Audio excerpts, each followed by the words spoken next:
In the 1960s, Kidderminster Town Hall played host to gigs by the Rolling Stones, Cilla Black and the Kinks.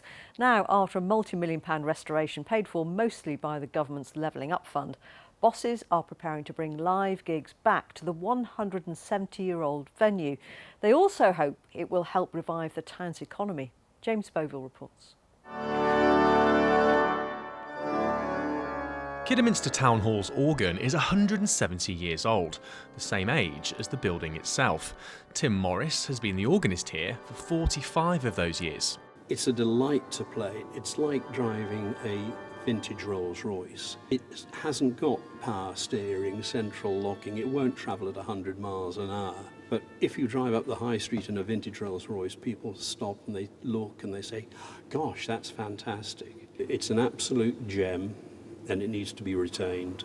Like the building itself, this internationally significant organ has undergone a revamp, paid for by the Heritage Lottery Fund.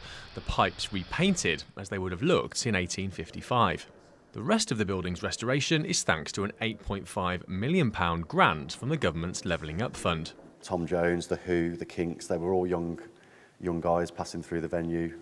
In the 1960s, the hall played host to some of the biggest acts who went on to megastardom. But by the 90s, the bigger gigs had dried up. But new lighting rigs, acoustic drapes and backstage areas have already secured 60 bookings in the next year, from grassroots bands to established acts like punk poet John Cooper Clarke. In my 36 years living in Kidderminster, this building has always been a thing of beauty. We've always walked past it in town and it's never really reached its full potential. This is now a place where we can kick on again, and I think my children's generation, this will be their new hub, their new heartbeat of the community. The restoration also turned a car park into an imposing new courtyard, linking the hall's two main buildings, which is hoped will become a destination venue for a town which has struggled to maintain a nighttime economy. Hopefully with this development is what Kidderminster needs. The town has sort of slipped a little bit, so hopefully this will be like the sort of game changer, and that we can change the whole of the town altogether, bring people in and create a better town and good for the economy.